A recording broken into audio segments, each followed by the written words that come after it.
Hey everyone, Gabriel here, and in this video I'm going to be talking about my point of view on how dropshipping is changing and how you need to adapt your strategy in order to be successful in 2019. As a lot of you know, this space changes really quickly, and so some of the strategies that were working well in 2017 and 2018 are quickly becoming outdated. And so in order to be successful and to stay consistent, you need to constantly adapt, and that's what I'm going to be focusing on in this video. I'm going to be talking about the main strategy changes that I think you should implement in order to be successful in 2019. So without further ado, let's get right into the content. So first off, I want to talk about niching down. I think that it's becoming increasingly important for people to move towards a one product store strategy or a niche store strategy in order to differentiate yourself from the mass of sellers who are just working on general stores. Now, the reason being is that general stores aren't converting as well due to the number of people that have had bad experiences with similar stores in 2017 and 2018. So if you weren't aware, dropshipping as a business model has been on a massive uptrend since 2016, 2017, and a lot of people have been getting into it and making general stores. And the thing is that people are starting to recognize the patterns of what a dropshipping store looks like, and so many people have had terrible experiences with these stores. People don't like waiting more than like a week to get their products. So people aren't going to reorder if they know that it's a dropshipping store. And people are starting to get smarter and to start recognizing these stores. So you really need to move away from the image of just being a general dropshipping store. What you want to do instead is focus in on a niche or a product and build a brand around it and focus on the design. That's what I put here. You want to also place an increased focus on the store's design to avoid being perceived as just another dropshipping store. And this is really important. And I want to show you a few things to convey my point better. So this is the first thing I want to show you. This is Google Trends for dropshipping. And this is 2004 to present. So as you can see, dropshipping has been around for a while. But if we get to about December 2015, it's really when the uptrend started over here. And since 2017 is when it really went parabolic. So as you can see, dropshipping since January 2017 is now 3 times bigger in size according to Google Trends. And now this is obviously just search interest, but you have to keep in mind that this is the amount of people searching about dropshipping every day. So three times more people are searching about dropshipping than they were 1 or 2 years ago, right? So you're looking at a massive increase in the amount of dropshippers and in competition, in the amount of general stores, and the amount of awareness for dropshipping in general. So that's why I'm saying that it's important to move away and differentiate yourself from the rest of sellers who are all just doing general stores. And you might think that a lot of people are already doing the one product store strategy or the niche store strategy, especially since I've been preaching it in all of my videos. But I've been asking people for feedback, and most people are still stuck with the idea that they need to do a general store to test a bunch of products first. And so there's actually not that many people who are doing these one product stores. And I think that it's going to be one of the biggest shifts that's going to happen in 2019. I think more and more people are going to be switching to one product stores or niche stores because they just work better at the moment. The thing I want to show you is a comparison of a general store versus a one product store selling the same product to show you how much more compelling the one product store is. So this is a general store here. They're selling these indestructible shoes, which was a winning product for a while. I think it's still selling pretty well. And yeah, so this is a pretty good general store. It's better than average, I would say. But the first thing that happens is when customers see all these categories, all these unrelated products, first thing they usually do is they'll check Amazon or eBay and they'll just price check because if it's a general store, people understand that there's nothing special that you're offering, right? There's nothing unique, and a big company like Amazon's probably going to be able to offer better prices. Versus if you have a brand, people don't think like that. People are like, oh, I like this brand. I want to see what products they have.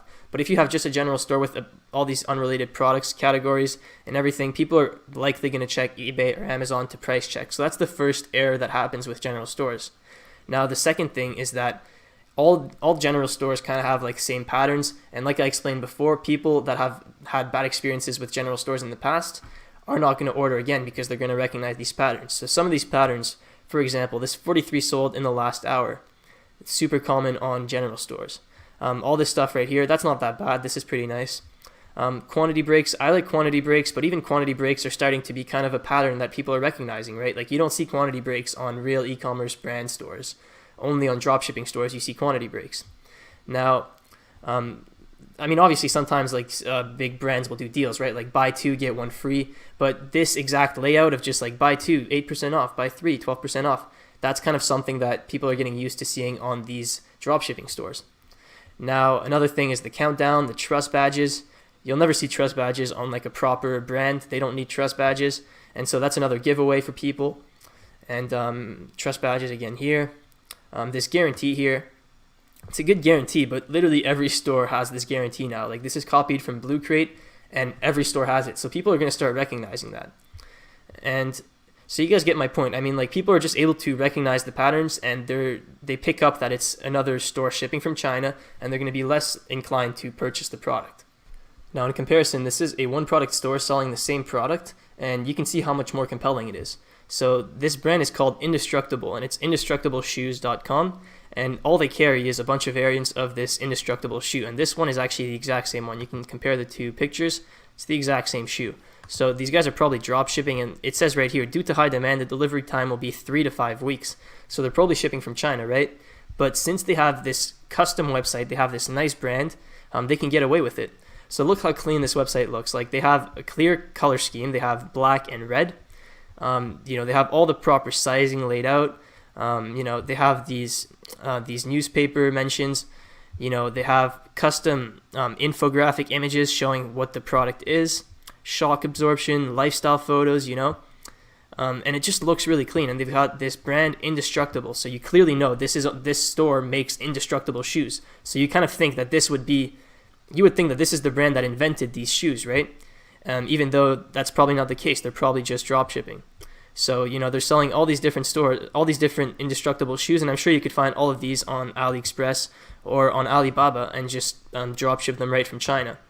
And they built a whole brand around this winning product, so they found that indestructible shoes were selling well. It was a proven product, so they invested a lot into making this clean website, and it paid off. And to prove to you that it actually paid off, I can show you this is their Facebook page. And this is the only ad that they're running right now. But if we copy the video URL, and we check out their ad, you can see that it has a lot of views. It has 14.4 million views, and this was about a month ago. So you can see, sorry about that. It says, I really need these indestructible shoes. So they put their own brand in the ad, and this is just a dropshipping ad. But the fact that they've got this whole brand going, they were able to really push it. And it says it has 14.4 million views, so you guys can imagine how much sales they did with that. Like they probably did crazy numbers. And even on their product page, it literally says 3 to 5 weeks shipping. So they're not even being dishonest about their business model. Like they're obviously not going to say we're drop shippers, but it says due to high demand, the delivery time will be 3 to 5 weeks. So people don't have unrealistic expectations, and people are still willing to order because it looks like the original maker of this product, and people don't feel like they're getting scammed. Now, the next point I want to talk about is focusing more on branding. And this is kind of a continuation of the first point that I was making, but I think this is also important to cover by itself. So first of all, this is easier to do when you have a one product store or a set of products on your store only in a well-defined niche. So for example, that Indestructible Shoes website we just looked at, great example, and you can do great branding with that. Or, there's a ton of brands like High Smile, for example. High Smile, they have one main product, which is their teeth whitening kit, and they can build a massive brand around that, which is actually the biggest teeth whitening company in the world. Or like Fit Tea, they just have one product and they can build a brand around it. So when you have just one product or one set of products in a well-defined niche, you can really brand that well. And so you want to transition to private labeling as soon as possible. And I understand that not everyone has the funds to do that, but if you start off with a one product store and it starts doing well, you can reinvest your profits into making it into a private label brand, and that has the potential to pay off massively. Now, another thing is you want to use lifestyle imagery for your products and sell a lifestyle with your product. Now, this is something that's going to, once again, differentiate yourself from other dropshippers. Even if you're selling products that aren't private labeled, if you have pictures in a lifestyle context, use a lifestyle to sell your products. It's going to do a lot better than people who just have normal white background photos on their stores just imported from AliExpress, right? So having lifestyle imagery for your products, and also for social media, right? You want to have a lot of lifestyle imagery on your social media pages, and that's going to help you sell a lot more. And one thing that people don't understand is that people will browse your social media pages before making a purchase from your site. So everything matters. It's not just the product page. Your social media pages, if they have a lot of lifestyle imagery, a lot of good content, people are way more inclined to actually buy a product. And so that's another big shift that's happening as people becoming more and more skeptical these stores shipping from China with products not arriving, people are putting in a little bit more research before ordering a product. So your social media pages should have some lifestyle content, and that will make a big difference. Another thing is you can also use micro influencers to generate content. So this goes with this point here, the lifestyle imagery. The best way to do it is with micro influencers. And if you don't know what micro influencers are, they're basically influencers that have less than 50 to 100,000 followers. So basically smaller influencers on the smaller end. And those influencers usually they don't charge much for promotions. And if you have a good product, they might be even willing to post about your product or make content with your product in exchange for the product, right? So you can either ask them, hey, I'll send you this product and can you post about it on your feed? Or you can say, hey, I'll send you this product and in exchange, all I want is some photos with you using the product. You don't even have to post it on your feed. I just want the content. This is a great way to get some content for your brand, and it's a low-cost way to do it. All you have to do is ship the product from China and organize this whole exchange. Now, another thing you want to do to focus more on branding is you want to strive to offer faster shipping times and better customer service. And this, again, is becoming increasingly important. More and more people will send a message to your Facebook page before ordering. They'll be like, hey, what's the where are you shipping from? What are your shipping times? And so if you have good customer service and good shipping times in place, you're going to get a lot more orders. And this actually makes a massive difference. People underestimate how important this is. And so having good customer service and striving to offer better shipping times is going to make a massive difference. Now, an example of focusing on branding is HiSmile, obviously. And I mentioned that at the start, but I want to go on their page just to show you how effectively they're doing this. So this is HiSmile's Facebook page, and the first thing you notice is all this social proof here. They have so many different people using their products, 1 million plus satisfied customers. So that obviously plays a big part. And then if you scroll down, I mean, this video has 70 million views. That's just insane. And then if you keep scrolling, you can see all the content that they post every day. So this was 9 hours ago, 22 hours. Yesterday, December 17th, December 17th, 16th. So every day they're posting multiple pieces of original video content. And so what this does is that it keeps their following engaged. It makes them seem like a real brand. And most importantly, all this content, they can use it in ads. So this is great. I mean, they're generating content consistently and they're building a real brand. And the crazy part is that this product isn't even that good. Like, it's just a teeth whitening kit. There's a ton of competitors selling the same thing. You can get it on AliExpress, on Alibaba. Nothing crazy about this product, but the reason they're doing so well is their branding and the amount of content they put out and the amount of influencer marketing that they do. So this is a great example of how you can build a brand around one product, even though your product doesn't have really anything special versus the other options available in the market. What they have is they have great branding, and this allows them to sell a lot more. And another thing you'll see is in the comments, they engage with everyone, right? So they have people actively engaging, and that's what I was saying about good customer service. Like this, if they do this every time, overall it adds up, right? Like if every comment that they put helps convert one more sale, this adds up, and it doesn't cost them a lot to hire more customer service reps. So all these little things, and this is what separates a regular store from a proper brand that does hundreds of millions of dollars in sales. So the last thing I want to talk about is multi-channel advertising. A lot of people at the moment are focusing only on one ad platform, and usually that ad platform is Facebook. And the problem with this is that when you have all your eggs in one basket, you can really be affected by external factors. So for example, Facebook recently published an update that made users spend a lot less time on Facebook, and the result was a lot less ad space. And that didn't make the amount of advertisers go down. So naturally the cost of ads went up. And this can happen all the time. And if you look at the trend over time, I mean, the ad costs are just going up. Like there's more and more advertisers every day, and ad space is going down. So you can naturally, the costs go up. And this could happen with any other ad platform. Like most ad platforms have rising costs, but Facebook costs are through the roof.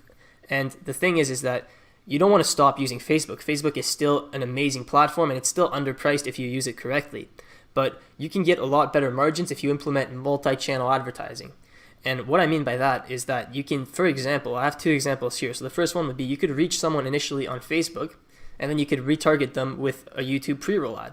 And this is something that I'm seeing a lot more lately. So like, for example, if you see an ad for like a watch that you like and you click on it, you visit their website, but you decide not to go on it.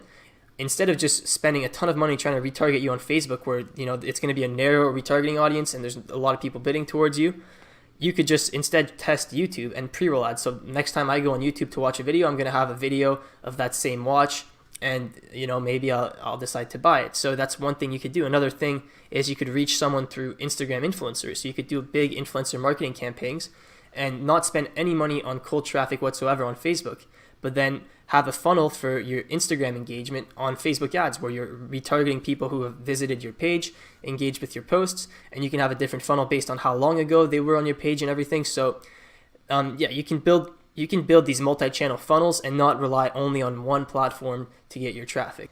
All right, everybody, so that is pretty much it on this video about the strategy changes that I think you need to implement in order to be successful with dropshipping in 2019.